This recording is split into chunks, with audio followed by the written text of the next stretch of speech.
Son las 6:59. Buenos días, dominicanos, dominicanas, ciudadanos, ciudadanas del mundo. Julio Martínez Pozo. Los comentarios de los temas más importantes en el programa de mayor influencia de la radio y la televisión nacionales. En este jueves 7 de enero del año 2021, buenos días a todo el equipo del Sol de la Mañana, la audiencia de Sol, la teleaudiencia de Telefuturo, Canal 23 y las personas que siguen nuestros contenidos a través de las redes sociales. Buenos días a todos y a todas. Hoy pues hay dos temas que nos abarcan los comentarios. Dos temas muy importantes que, bueno, vamos a tratarlo. Me refiero a los incidentes que se produjeron ayer en el Capitolio, en una democracia que viene minando su fortaleza desde hace tiempo, y a observaciones e interrogantes sobre los datos macroeconómicos que presentó ayer el presidente Abinader acompañado del equipo económico del gobierno o de parte de ese equipo económico del gobierno. Y entonces empezamos por lo que ocurrió en Washington, que ha escandalizado a la opinión pública mundial. Sin duda alguna, un acontecimiento bochornoso del que pues el liderazgo político, tanto nacional como internacional, cuando hablo de nacional me refiero a los Estados Unidos, pues responsabiliza al presidente Donald Trump de todo lo ocurrido allí y sataniza a Donald Trump por todo lo ocurrido en el día de ayer. Estamos hablando de que millares de personas montan una protesta frente al Capitolio, penetran al Capitolio, no hay acontecimientos realmente de vandalización significativa dentro del Capitolio, pero la propia penetración es un acto que pudiera tildarse de violento, y hay quienes hablaron de un golpe de Estado, lo que es totalmente absurdo, de un golpe a la democracia y de cosas por el estilo. Entonces yo quiero ver este acontecimiento en lo que son sus raíces, más que en esos síntomas que vamos a tener que acostumbrarnos a presenciar si la democracia pues no trata de ofrecer respuestas a los problemas actuales, porque no es que un político con el liderazgo que ha alcanzado el presidente Donald Trump actúa de esa manera y de manera irresponsable, hace esto. El propio hecho de que Donald Trump haya sido escogido como presidente y que su liderazgo haya sido ratificado en las elecciones presidenciales estadounidenses, en la que lejos de disminuir su apoyo, lo incrementó. Entonces eso está hablando de que en el fondo de todo hay situaciones que si no se transforman, tendremos seriamente amenazada la gobernabilidad.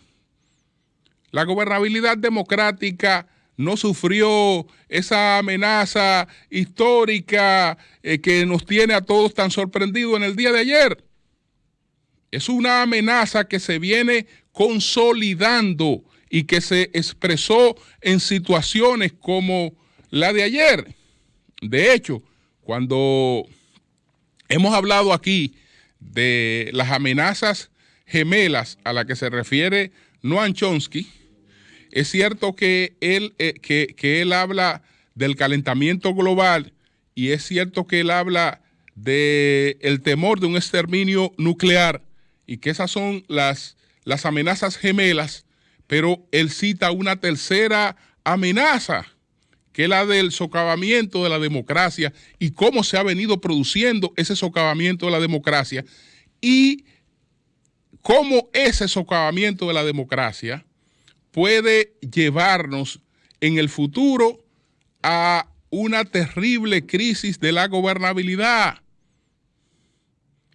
Los Estados Unidos que ayer presenciamos no son distintos a los que habíamos presenciado en la etapa pre-COVID y en la propia etapa inicial del COVID, cuando las protestas por la muerte a mano de la policía estadounidense, a manos de un policía, de un afroamericano, derivó en una jornada de protestas violentas y de asaltos a negocios,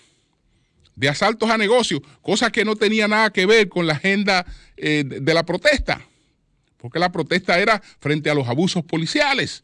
Pero ¿quiénes terminaron padeciendo las protestas contra ese abuso policial? Las tiendas, los comercios, y fue un comportamiento prácticamente a nivel nacional. Y eso no era un hecho bochornoso. Ese era un hecho bochornoso en una sociedad desarrollada, en una sociedad que una de las características que le ha permitido desarrollarse es la de respeto a la propiedad privada. Ese no era un acontecimiento sumamente bochornoso. Sí lo era, como lo fue el acontecimiento de ayer.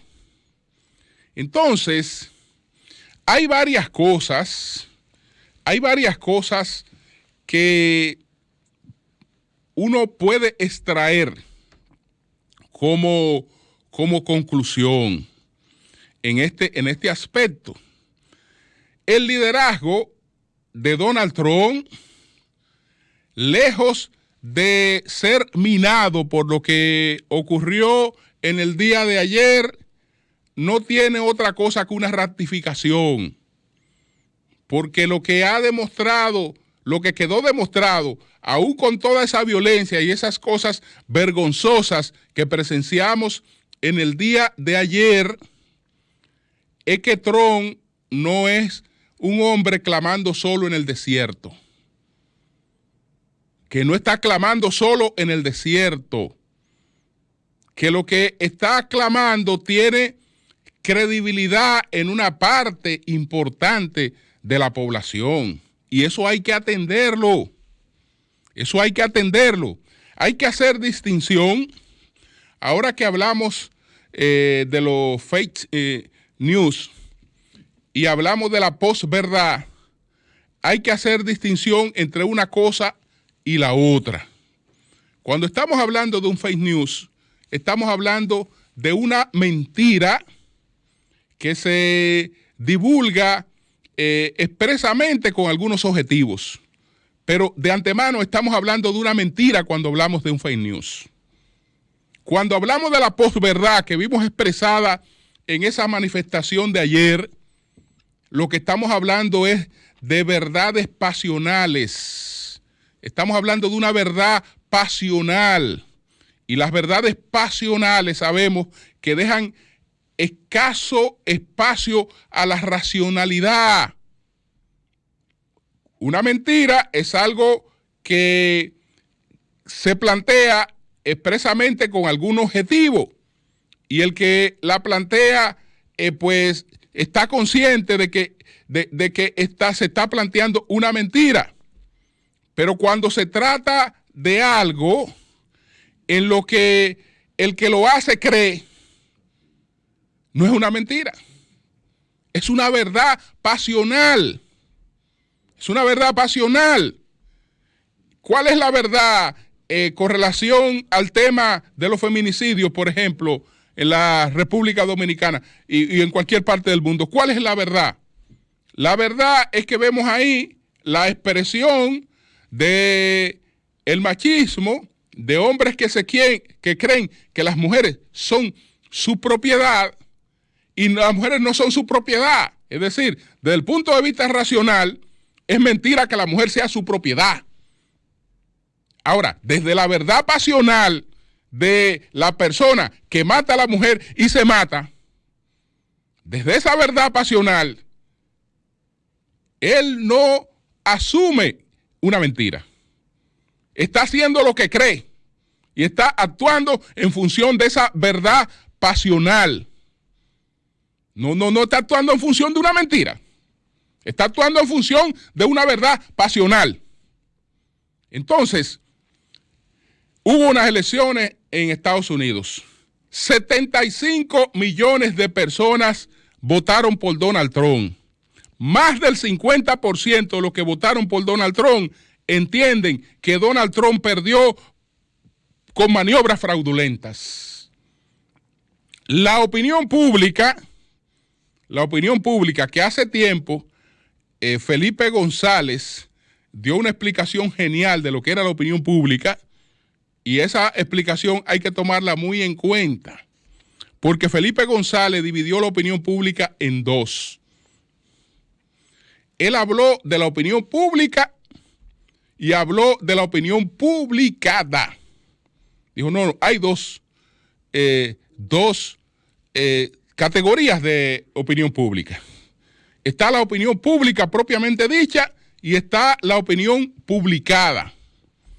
Cuando nos referimos a la opinión publicada, a la opinión que asumen los medios y que asume mucha gente, pues de lo que se trata es de un reclamo que no tiene fundamento, lo que está haciendo el trumpismo.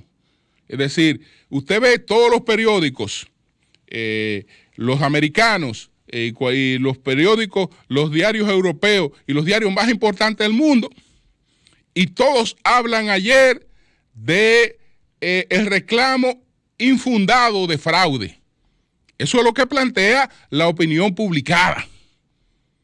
Ahora, el hecho de que se produzcan acontecimientos como el de ayer dice que en la opinión pública, en la opinión de millones de personas, persiste la creencia de que hubo maniobras fraudulentas. Esa gente cree que hubo maniobras fraudulentas y eso es lo que le ha llevado a ponerlo todo en juego. Fíjense que se trata de una sociedad donde lo que se está movilizando no tienen en juego el empleo.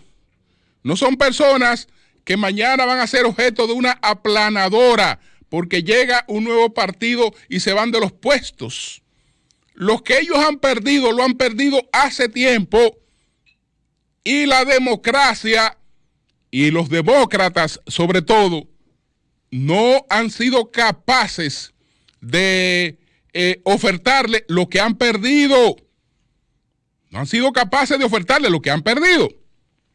Sobre este aspecto de lo que está ocurriendo y de lo que nos va a poner a nosotros a ver muchas cosas como esa y lo que en las principales democracias nos pondrá a ver incluso temas de la inseguridad con las constantes manifestaciones y el carácter violento de esas manifestaciones, porque estamos en una etapa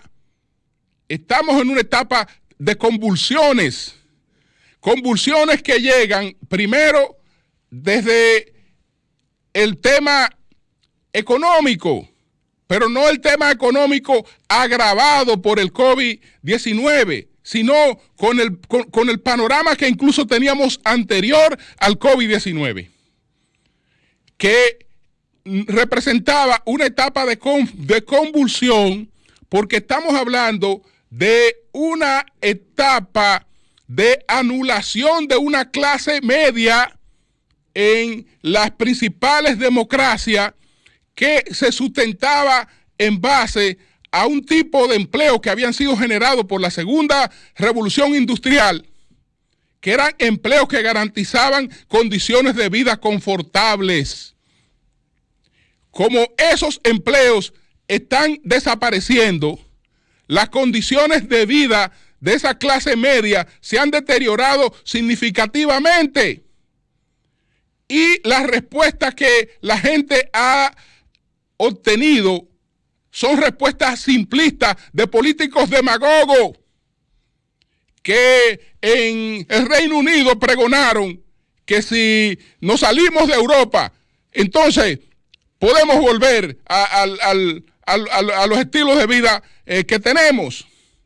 Si escogemos líderes que van a priorizar en nuestras sociedades, que van a traer los empleos que se han ido, que van a controlar la migración, resolvemos los problemas. Y entonces ha sido el populismo el que ha estado dando respuestas, aunque no son respuestas apropiadas, son respuestas que no conducen a las soluciones de los problemas, pero quienes entienden que tienen una visión más profunda y social no han estado produciendo esas respuestas.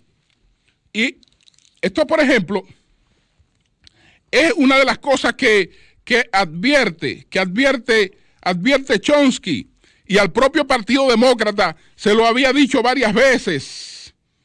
Al propio Partido Demócrata se lo ha dicho varias veces. ¿Qué le ha dicho Chomsky? ¿Qué le había dicho Chomsky al Partido Demócrata? Se trata de gente que ha quedado marginada. Él se refiere a esa clase media estadounidense, a esos blancos que antes creían que la marginación era una cuestión de minoría y de los afroamericanos. No, ahora ellos están en las mismas condiciones que la minoría y que los afroamericanos, y no entienden eso. No entienden eso. Entonces, se trata de gente, dice Chomsky, que ha quedado marginada por la que nadie hace nada. Se trata de gente que ha quedado marginada por la que nadie hace nada. Los demócratas abandonaron a la clase obrera hace décadas, dice Chomsky. Abandonaron a la clase obrera hace décadas. Puede que los republicanos hayan adoptado una vía populista, pero sus políticas están aún más en contra de la clase trabajadora que la de los demócratas. Los varones de la clase obrera, bueno, en Estados Unidos lo llamamos clase media. El término clase obrera es como grosero, pero el caso es que los varones de la clase obrera que apoyan a Trump están de hecho secundando políticas que van a acabar con ellos. Pero bueno, lo hacen sobre la base de que tenemos un sistema, bueno, lo comentábamos aquí a principio de año, lo comentábamos aquí, que vemos que todas las publicaciones de los grandes multimillonarios del mundo, y cómo esa fortuna de un grupito se incrementa todos los años, que como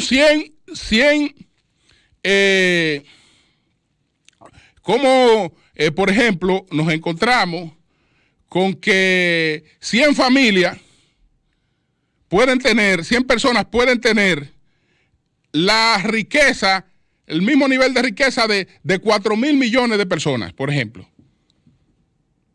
Y entonces se trata de ese tipo de cosas. Entonces, eso no tiene respuesta. Si no hay respuesta del tipo de vista racional, si no hay respuesta del tipo de vista político efectiva, pues la gente va a buscar la respuesta que se le dé. La respuesta que se le dé. Entonces, en este sentido que se ha dado una cuestión tan confusa, porque es evidentemente confusa, no es regular en ninguna parte del mundo. No es regular que un candidato pierda ganando. Es decir, cuando una oferta política pierde es porque ha bajado el apoyo y la estimación y su estimación popular. Es decir, no es natural que creciendo en apoyo una opción pierda. Eso es inentendible. aunque se produzca y se produjo en los Estados Unidos. Pero eso es inentendible. Entonces, si ese fenómeno no encuentra respuestas efectivas de qué es lo que vamos a hacer frente al tema ya no de la deslocalización de los empleos, sino a la sustitución también de esos empleos por algoritmo, a la sustitución de esos empleos por la inteligencia remota, a la baja considerable del ingreso que dice que mis padres fueron de clase media, pero yo no voy a ser ni siquiera de clase media y no tengo ningún futuro para mis hijos. Cuando yo me he acostumbrado y pertenezco a una sociedad donde usted nacía con un sueño de confort ya creado, que se supone que lo conseguía en base al trabajo. Es verdad que siempre hubo que trabajar para merecerlo, pero usted lo conseguía en base al trabajo. El problema es que ahora no tenemos esos trabajos que nos permitan mantener esos niveles de confort. Y la política no nos ha estado dando respuesta a ese tipo de cosas. Entonces, bueno, aparece aquí Bolsonaro, aparece allí Boris Johnson, aparece aquí Trump, aparece aquí cualquiera, y ellos no son el problema. Ellos no son el problema porque ellos no se dan silvestre.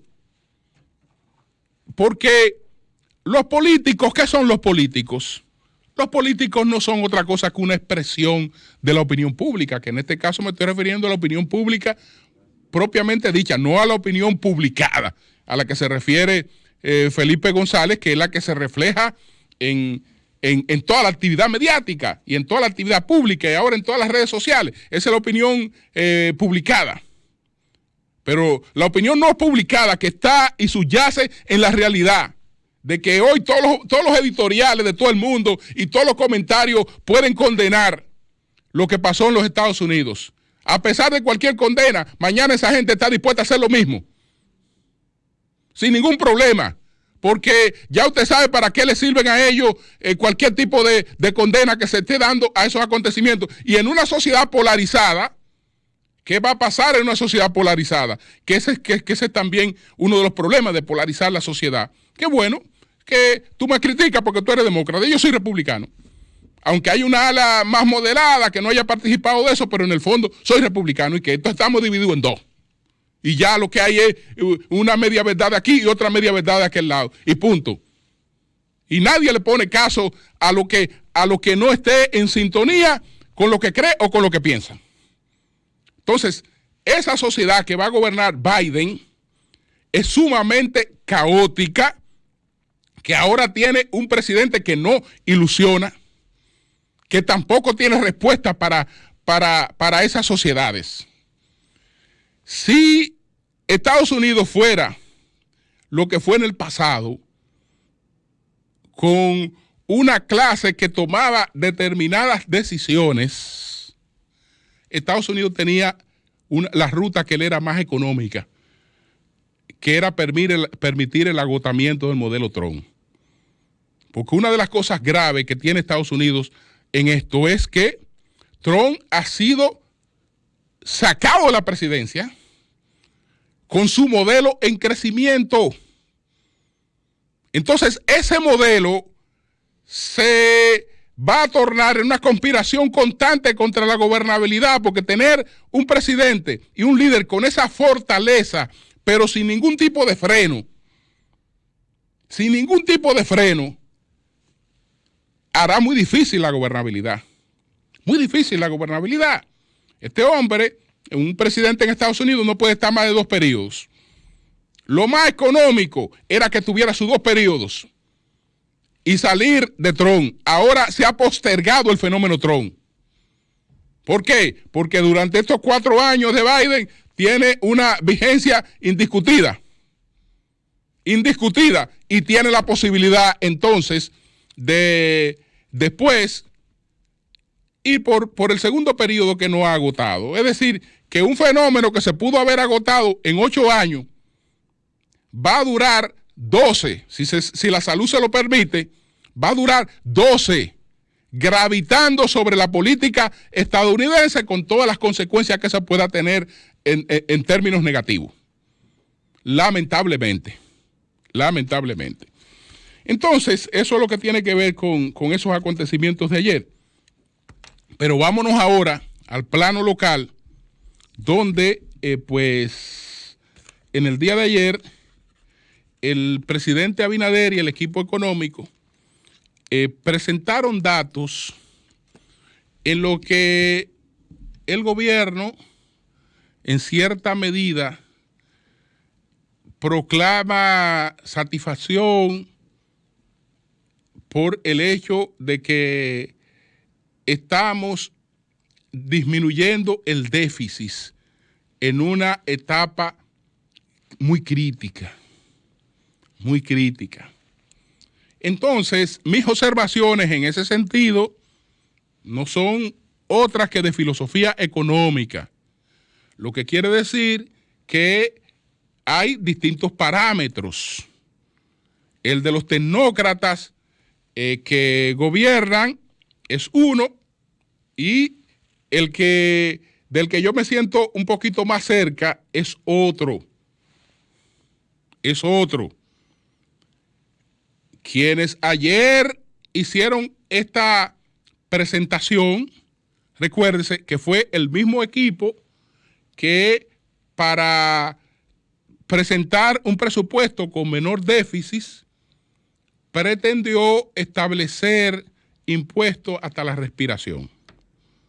Eso generó una ola de protesta y eso se varió. Ahora, ¿por qué recuerdo esto frente a lo que presenciamos en el día de ayer? Porque es un equipo, indudablemente nunca hemos cuestionado la capacidad de quienes lo integran y ni siquiera la honorabilidad de quienes lo integran, pero es evidente que falta un poco de la presencia política entre ellos, del criterio político. Entonces, señores, eso de presentar en una etapa de crisis como un logro disminución de déficit es una cosa que dentro de la filosofía económica un poco más avanzada no se entiende. Y que nadie piense que yo estoy hablando de referencia, de que autoridades anteriores, no. Vamos a ver, ¿de qué me estaban hablando ayer? De reducción de déficit, era que me estaban hablando. Déjame ver qué dice Paul Krugman de esto en una etapa de crisis. ¿Qué dice Paul Krugman en esto? Dice Paul Krugman, estamos hablando de una etapa de crisis con relación a lo que tiene que ver con el logro de disminución de déficit en una etapa de crisis, en una etapa de hundimiento económico, en una etapa como esta. ¿Qué dice Paul Krugman? Por el contrario, todo lo que sabemos sobre política fiscal dice que es un error, presidente Abinader. Es Paul Krugman que dice esto, Es Paul Krugman. Por el contrario, todo lo que sabemos sobre política fiscal dice que es un error centrarse en la reducción del déficit cuando el desempleo es elevado y las tasas de interés son bajas. Entonces, eso dice Paul Krugman. ¿Qué dice además este caballero, Premio Nobel de Economía? Yo he leído prácticamente todas sus obras, porque además es un economista que escribe para que la gente lo entienda. ¿Qué dice él sobre este mismo aspecto? Dice lo siguiente: estoy dando primero la base que pudieran ser la base filosófica en términos económicos para después irme a los datos concretos. Pero ¿qué dice Paul Krugman? Cuando prevalece la economía de la depresión, Las reglas normales de la política económica ya no son válidas. La virtud se convierte en vicio, la cautela es un riesgo y la prudencia es un disparate. Eso dice el señor Paul Krugman. Dice el señor Paul Krugman, que dice además, ya para concluir con esta cita, de varias que tengo aquí del señor Krugman, el señor Krugman dice, dice lo siguiente: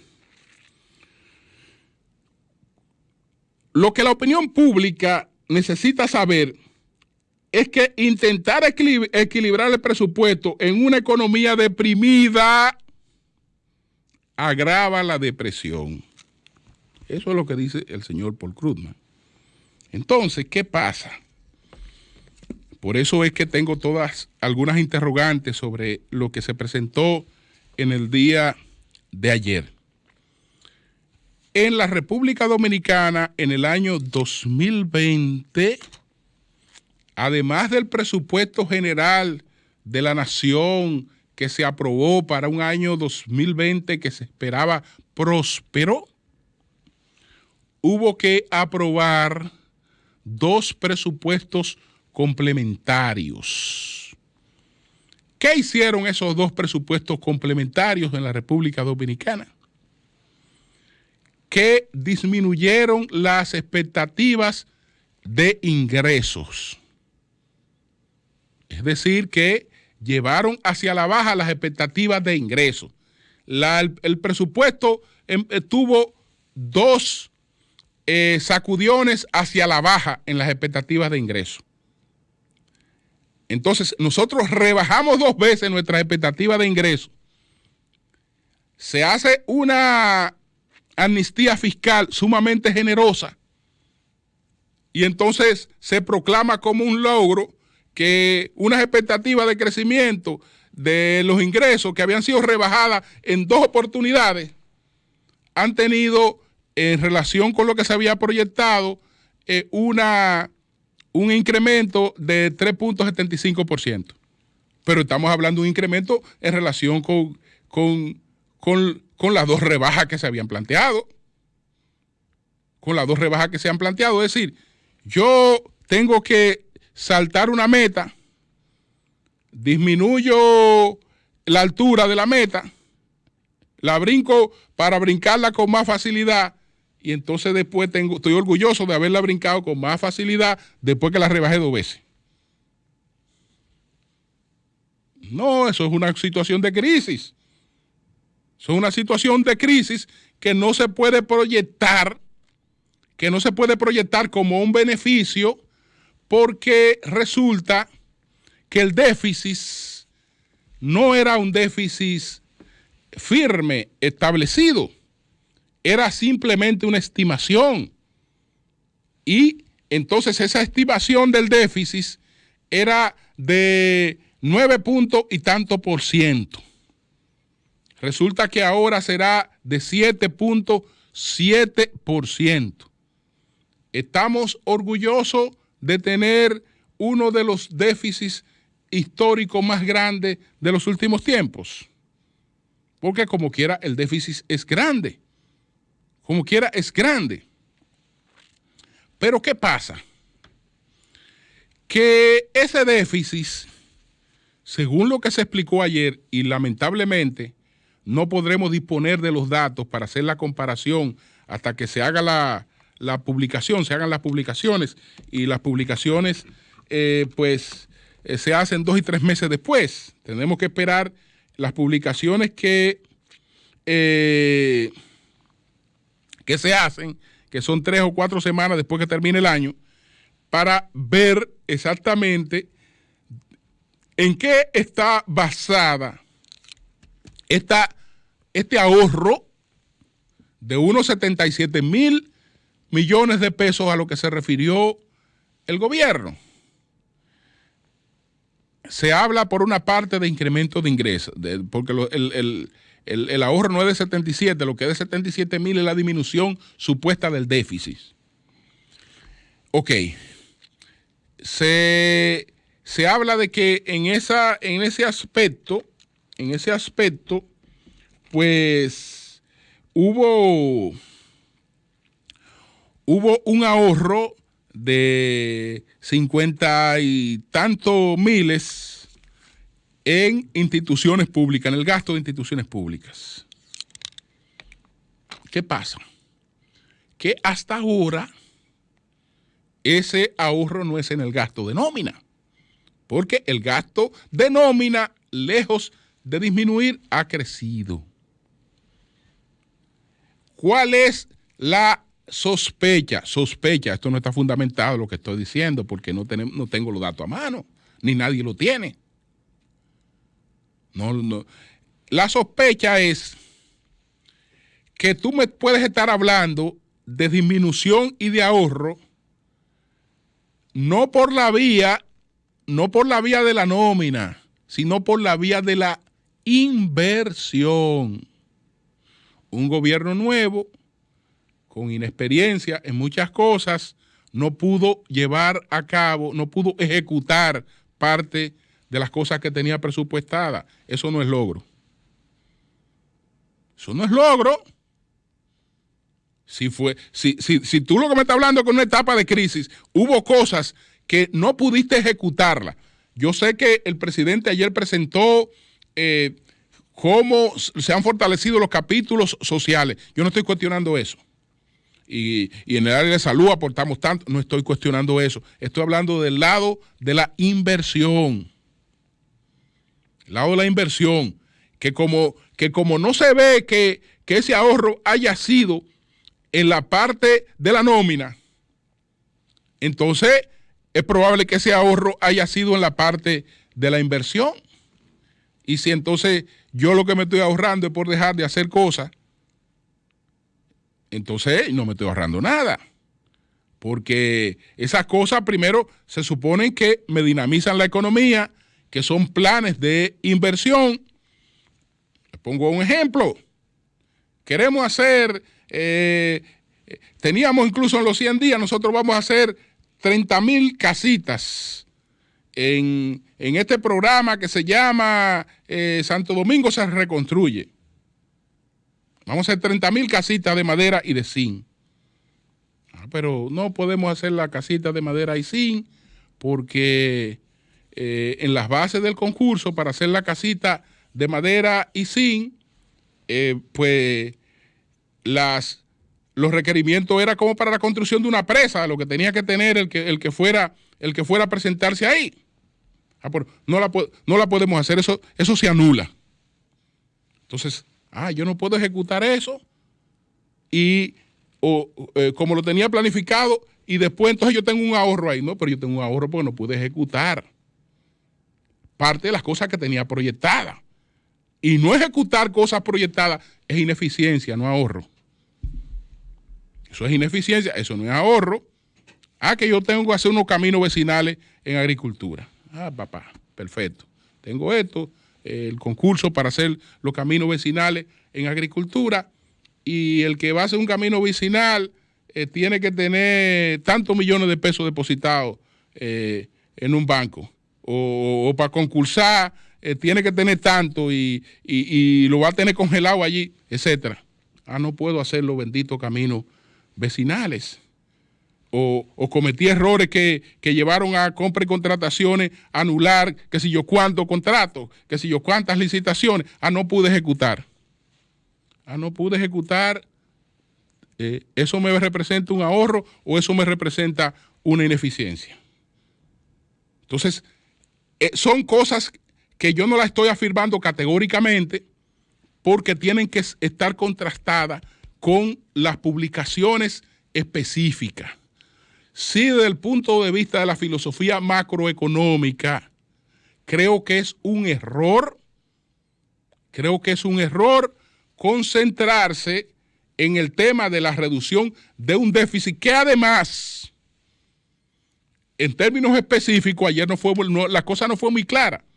Incluso yo creo que esa presentación de ayer, y esto es una sugerencia futura, tiene que hacerse con prensa especializada. Tiene que hacerse con prensa especializada, porque eso habría permitido que surgieran una serie de preguntas que tal vez dejaran más claras las cosas. Pero cuando tú haces un tipo de exponencia que está más especializada en gente que tiene dominio del tema económico, y tú la haces en términos generales para periodistas que te van a hacer preguntas genéricas, pero que no dominan el tema económico como tal, entonces ahí nos surgen preguntas que son clave. Nos surgen preguntas que son clave para esclarecer realmente lo que se está planteando. Hay 3 déficits del sector público. Está el déficit del gobierno central. ¿De qué fue que hablaron ayer? ¿Del déficit del gobierno central? ¿O hablaron del déficit del sector público? El déficit del sector público entonces incluye, por ejemplo, a las EDE. O del tercer déficit, del déficit consolidado. Ese es el déficit del sector público no consolidado, incluye a la sede. El déficit del sector público consolidado incluye al Banco Central. En las proyecciones del déficit del 9 y tanto % no está incluido el Banco Central en lo que se tenía antes. Me imagino que tampoco en lo que se presentó ayer, pero nada de eso está claro. Nada de eso está claro. Entonces, en el futuro esperamos que estas cosas se puedan esclarecer para saber exactamente de qué estamos hablando. A ver si con mucho gusto nos sumamos a los aplausos, pero en principio yo tengo seria sospecha de ese orgullo de proclamar reducción de déficits en una etapa de depresión económica, porque según Paul Krugman, según Jeremy Rifkin, según Stiglitz, esas cosas pues no coinciden con la filosofía económica más apropiada en una etapa de crisis. Cambio y fuera.